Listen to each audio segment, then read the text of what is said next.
What's going on, everybody? This is Jake McGeorge with Segway Powersports. We got another episode of Segway Tech Talk for you. Today, we're gonna show you how to change out the primary clutch. Now, the process is gonna be almost exactly the same for the UT10, UT10 Crew, the Villain, and the UT6. So I'm not gonna break down the step-by-step on removing the clutch case cover. If you guys wanna get better information on how to do that, you can check out our video about changing the clutch belt. Quick little tool list that you'll need to change out the primary clutch on a Segway. You're gonna need a 10mm socket. If you have a 2025 or newer that has the air intake on the clutch cover, you're gonna need a 7mm socket to do that.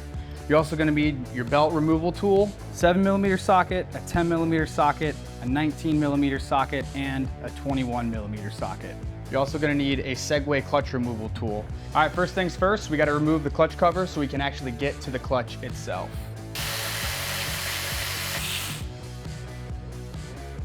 All right, now that we got the clutch cover off, we need to remove the belt so we can start working on getting the primary clutch off there.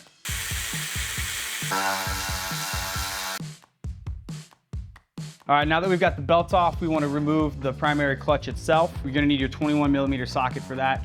If you've got an extension, it's gonna make it a little bit easier to get to. It's important to remember that these are reverse threaded. So you need to go lefty-tighty, righty-loosey. So now that we got the clutch retaining bolt out, it's time to move on to using the clutch removal tool. If you don't have one of these, you can hit up your local Segway dealer and they can get one ordered for you. This is a great tool to keep on hand, and it does not come with the toolkit that comes with the vehicle. All right, we've got our old clutch out. In this case, this car is pretty much brand new, so we're not gonna worry about throwing a brand new clutch back in the car. The purpose of this video is just to show you guys the process, but since we got it out, I think what we'll do is we'll kind of take a look at it. We'll blow any belt dust out that might be in there. We'll clean it up a bit and we'll throw it back in the car.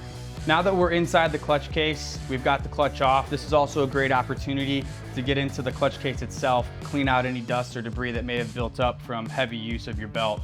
It will over time build up quite a bit of dust, and for clutch longevity, you want to make sure you blow that out and clean that out whenever possible. We got our clutches cleaned out. We got the new clutch ready to go. We're just gonna slide it back on the clutch shaft, reverse the whole process, and that's really all there is to it. The primary clutch is reverse threaded, so it is lefty-tighty, righty-loosey. All right, thanks guys for tuning in to another episode of Segway Tech Talk. That is an overview on how to change out the clutch on either your Segway Villain, UT10, UT10 Crew. And while the parts are a little bit different on the UT6, it is exactly the same process. We'll catch you guys on the next one.